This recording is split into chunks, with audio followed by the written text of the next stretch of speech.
Day 104, You Champion Bible Reader. Don't know if you realized today was another milestone, 40%. We have together read 40% of the chapters in the New Testament, and we're pressing on this adventure together towards 260, reading the 260 chapters in the New Testament by the end of this year. Acts chapter 15, and here for the first time, we see some proper church conflict. There is disagreement theologically in Antioch, and the question is simply, do we get saved by grace alone or saved by works and by the law? I love how this conflict is resolved. The church doesn't allow this conflict to bring division. On the contrary, this conflict leads them into even greater unity. Paul and Barnabas, together with some of the others who were preaching different, they go to Jerusalem and they say, let us go to the apostles and let the apostles settle this doctrinal question. And we have the first church council, the Jerusalem council. There's a lot of speaking, a lot of debate going on.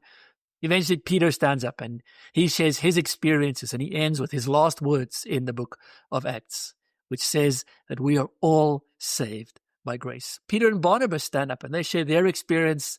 And then James, the half-brother of Jesus, who we've seen has taken up this leadership role in the church of Jerusalem, he stands up and he shares light on their experience from Scripture. He says this is what Scripture says about what is being experienced among the Gentiles. And he makes a suggestion about a way forward, and everyone accepts it and says this is the right way to go about it. And what it basically comes down to is that you and I, as followers of Jesus, have no obligation to the Old Testament ceremonial law. We don't have to become Jews to become Christians.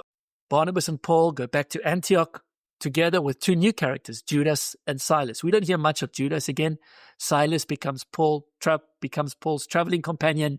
And here in Antioch, they're preaching for some time. And Paul and Barnabas decide, hey, we need to go back to those churches we planted. We need to go visit those people that we brought the gospel to. Once again, conflict. Barnabas wants to take John Mark with him. Paul doesn't. Paul is still upset that John Mark didn't complete their previous journey, and so they end up going in two teams. Barnabas and John Mark travel, and Paul and Silas, they travel together. Later on, we do see in Scripture that Paul and John Mark made up, and we'll read about that later on in the New Testament again.